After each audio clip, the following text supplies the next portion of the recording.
Assalamualaikum warahmatullahi wabarakatuh. Waalaikumsalam warahmatullahi wabarakatuh. Gimana kabarnya hari ini teman-teman? Apakah kalian baik, happy, Alhamdulillah. siap mengikuti proses pembelajaran ini? Siap ya? Baik, saya akan absen terlebih dahulu ya. Aida, apakah hadir? Hadir. Nurina? Hadir. Isna? Hadir, Bu. Noviana? Hadir. Raslian?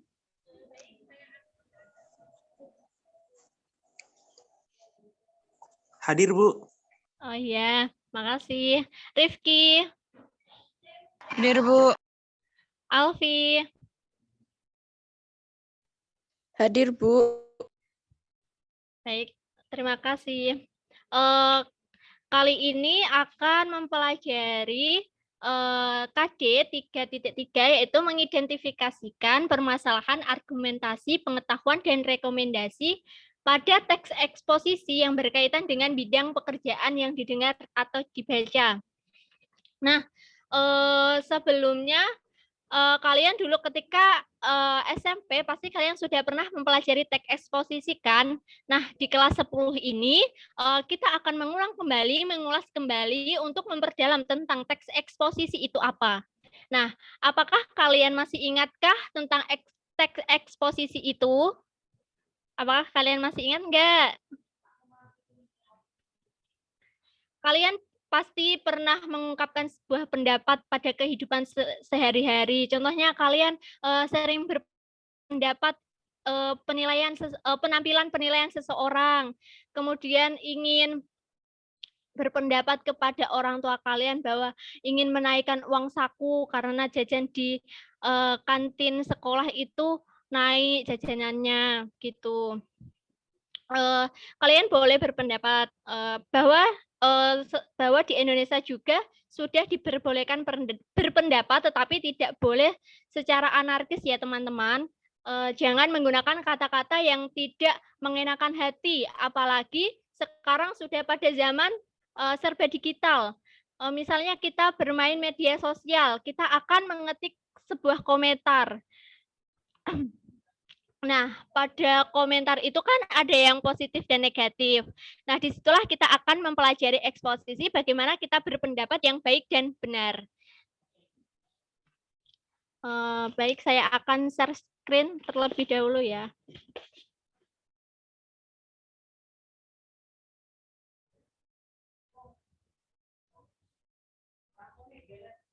Apakah sudah terlihat? Sudah.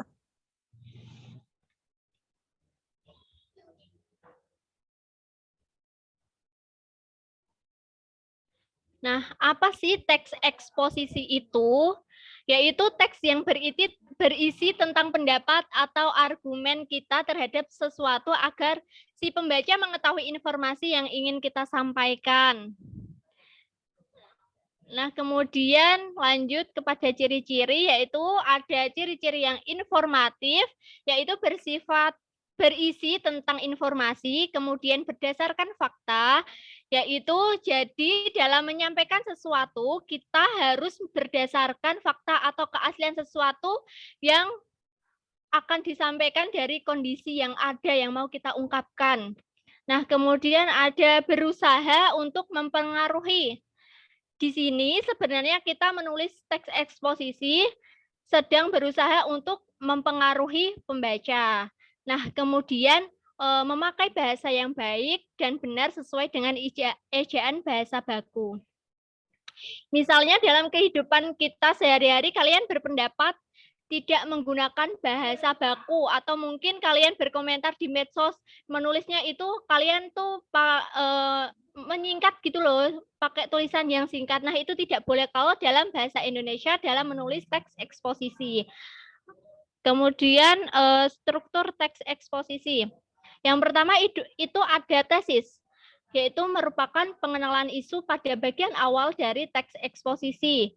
Kemudian argumentasi. Pada bagian ini untuk meyakinkan pembaca yang berisi alasan disertai bukti nyata, data-data yang mendukung, dan alasan yang logis. Kemudian rekomendasi atau penegasan ulang. Di sini berisi tentang kesimpulan apa yang sudah disampaikan di awal tadi, kenapa saya mengungkapkan sebuah pendapat tersebut. Gitu. Kemudian ada ciri kebahasaan teks eksposisi. Yang pertama ada pronomina. Pronomina persona atau kata ganti orang. Yaitu contohnya saya, kami, kita.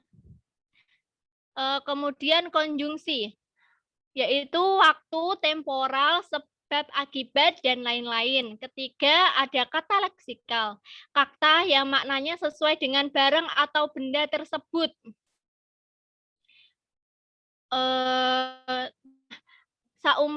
Contohnya itu meja. Ya, meja itu suatu tempat untuk meletakkan barang. Kalau meja hijau itu bisa diartikan pengadilan ya teman-teman. Tapi kalau di kata leksikal ini meja hijau ya, meja yang berwarna hijau. Paham kan sampai di sini? Paham, Kemudian ada fakta. Keadaan yang benar-benar terjadi, ada data konkretnya. Yaitu tadi yang ada di ciri-ciri itu sesuai dengan kondisi atau keadaan yang sedang terjadi atau keadaan yang kalian mau ungkapkan sebagai suatu ide untuk membuat teks eksposisi. Kemudian opini. Opini bahwa teks eksposisi itu berisi tentang pendapat, maka disitulah ada opininya, yakni misalnya menurut saya begitu. Kemudian, nah ini contoh teks eksposisi dalam bidang pekerjaan. Misalnya teks eksposisi dalam bidang pekerjaan ya teksnya itu yang bersifat ada pekerjaan guru, pekerjaan petani, dokter, begitu temanya. Kemudian kalau teks eksposisi bidang ekonomi, ya masalah keekonomian begitu. Tentang sosial ya sosial begitu. Nah, ini contoh teks eksposisi dalam bidang pekerjaan. Boleh saya minta tolong untuk membacanya, Mbak Isna? Baik, Bu.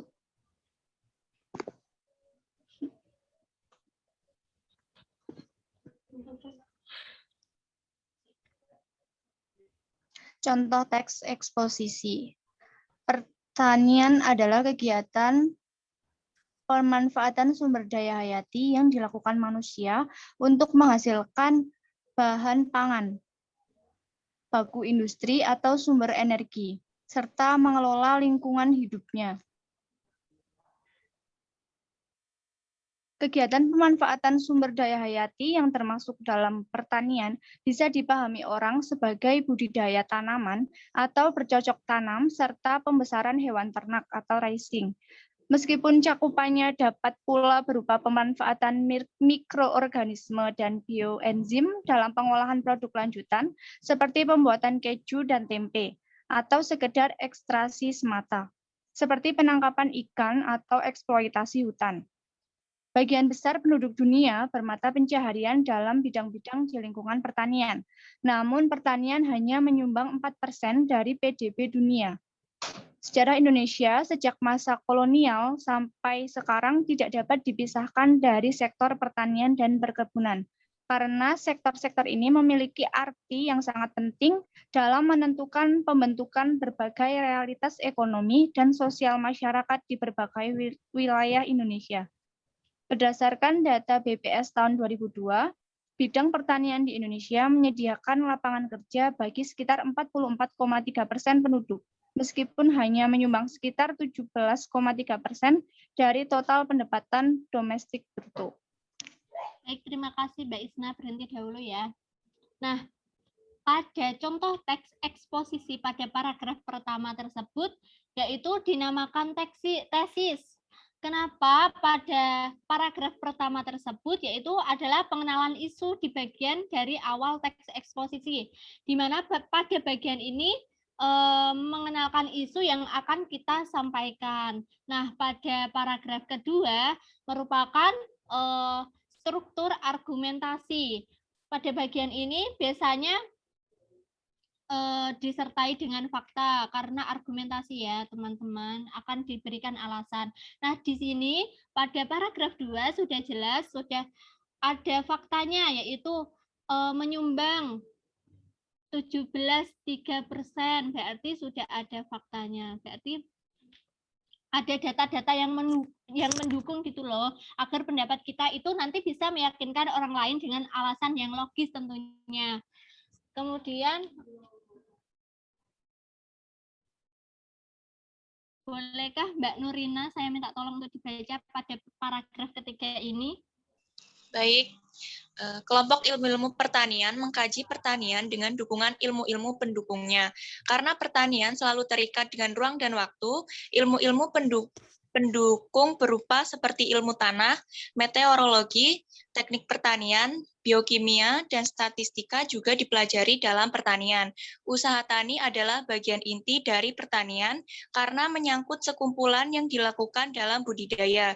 Petani adalah sebutan bagi mereka yang menyelenggarakan usaha tani, sebagai contoh petani tembakau atau petani ikan. Pelaku budidaya hewan ternak secara khusus disebut sebagai peternak. Baik, terima kasih Mbak Nurina. Nah, pada paragraf ketiga ini disebut rekomendasi atau penegasan ulang, yaitu menegaskan bahwa isu-isu yang telah disampaikan di awal itu agar dapat meyakinkan pembaca sehingga pembaca itu lebih yakin begitu. Baik, terima kasih. Sekarang ada latihan soal. Coba kalian kerjakan ya, teman-teman.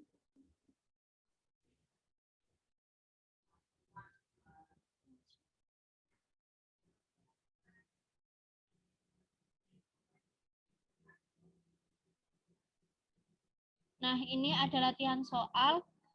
Saya akan memberikan waktu kalian 4 menit. 4 menit cukup ya, soalnya cuma 5 soal ini.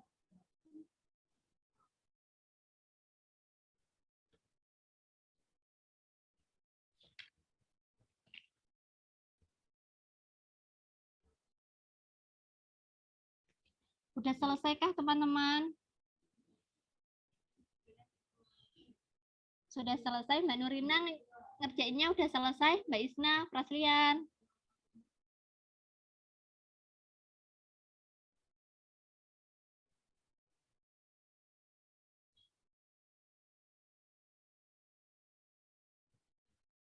Baik, kita akan bahas satu persatu ya tentang soalnya ini. Mbak Aida, bolehkah dijawab pertanyaan nomor 1? Apakah ada Mbak Aida di sini?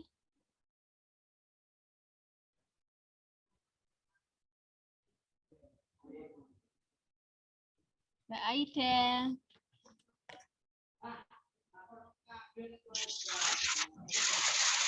Ya Ibu, kurang jelas suaranya karena di sini hujan. Oh ya, coba dijawab ya. Latihan soal ini yang nomor 1. Dibaca terus dijawab ya. Baik Bu, tunggu.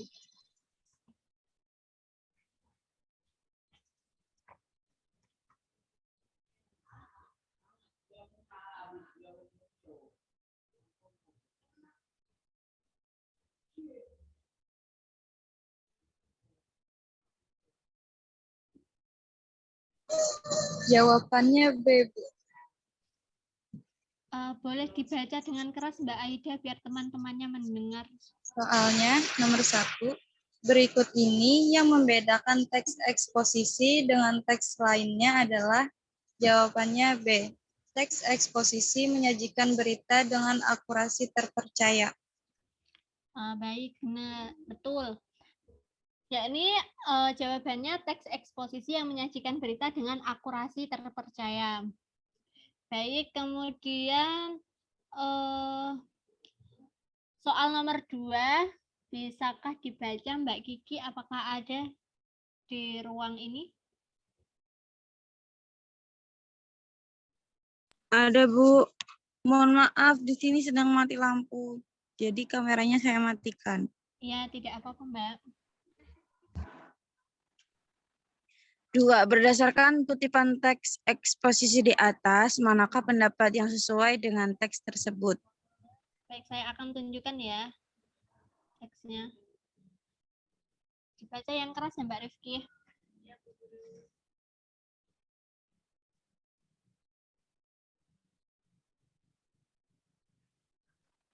Mata pencaharian warga Sragen.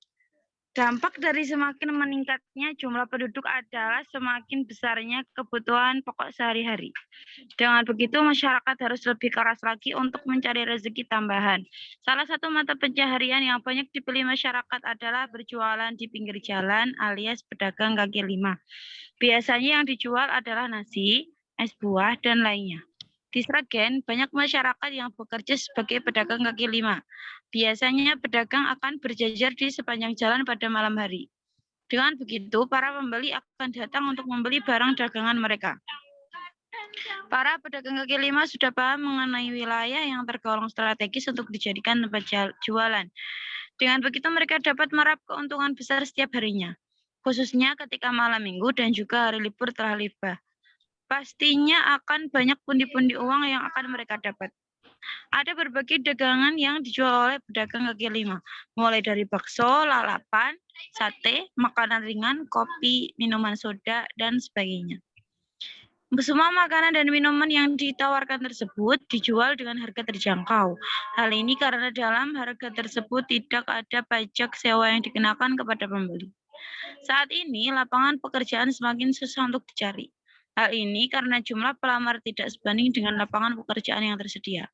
Alhasil, warga Sragen memilih untuk berdagang di pinggiran jalan yang akan meraup keuntungan besar setiap harinya.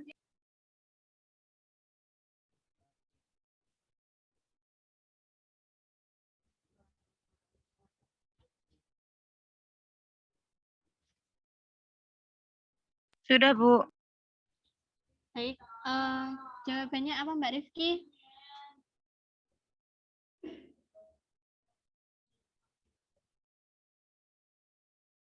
Pilihan gandanya coba, Bu, di scroll ke bawah sedikit.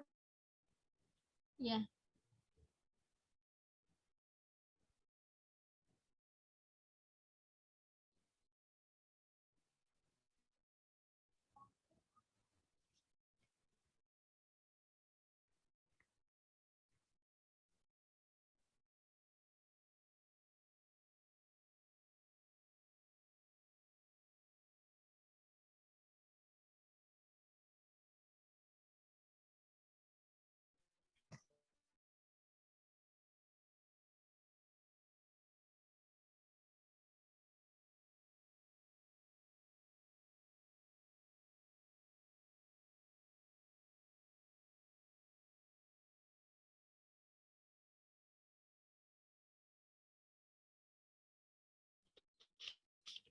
Berisi pengenalan isu ya Mbak. Kemudian nomor 4, Praselian Eka.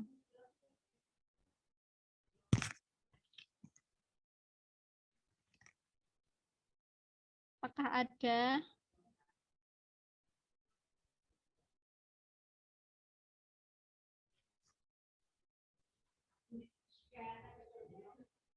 Apakah ada Praselian?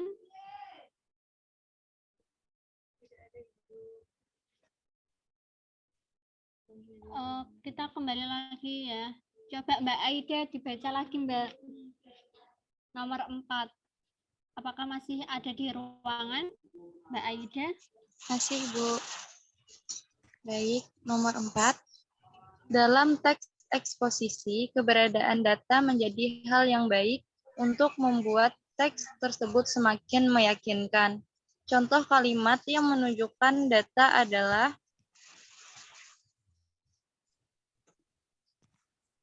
yang C, Bu. Data siswa Indonesia yang putus sekolah 2021 sebesar 3,2 jiwa. Ya, betul sekali Mbak Aida. Jawabannya C, data siswa Indonesia yang putus sekolah 2021 sebesar 3,2 jiwa. Karena di situ sudah ada data yang real gitu, ada faktanya yaitu sebesar 3,2 jiwa. Kemudian nomor 5, Mbak Nurina bisa dibaca lagi, Mbak. Baik, yang nomor 5, struktur yang terdapat dalam teks eksposisi antara lain. Yang D, tesis, argumentasi, dan penegasan ulang. Baik, terima kasih.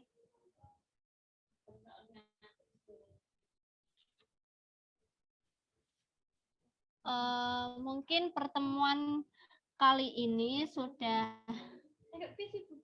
selesai ya teman-teman. Kita lanjutkan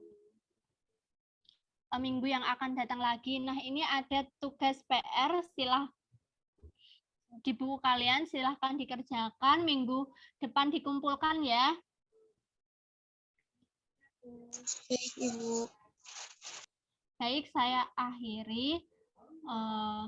Wassalamualaikum warahmatullahi wabarakatuh. Waalaikumsalam Waalaikumsalam warahmatullahi wabarakatuh.